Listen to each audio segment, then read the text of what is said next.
നമുക്കിന്ന് ഡിന്നറിന് പേലിമാണി വയറിലാക്കിയ മുട്ടക്കറി ഉണ്ടാക്കിയാലോ.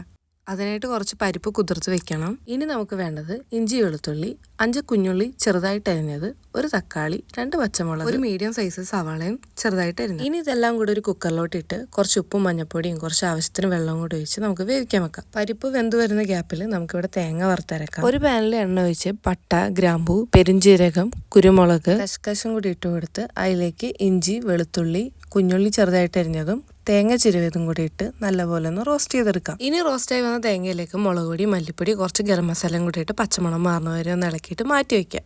ഇനി നമുക്ക് മുട്ട വറുക്കാൻ 2 ചെറിയ സവാള കുനുകുനാന്ന് അരിഞ്ഞിട്ട് അതിലേക്ക് ഞാനൊരു 6 മുട്ട പൊടിച്ചൊഴിക്കുന്നുണ്ട്.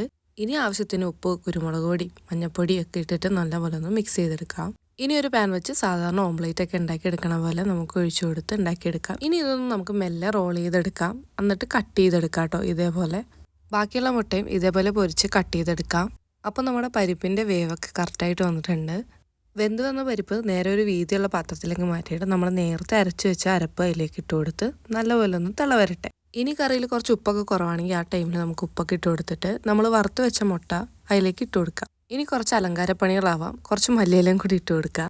അപ്പം ശരി, പേളി ചേച്ചിയുടെ ഫേവറേറ്റ് മുട്ട ചുരുട്ടി കറി ഇവിടെ റെഡി.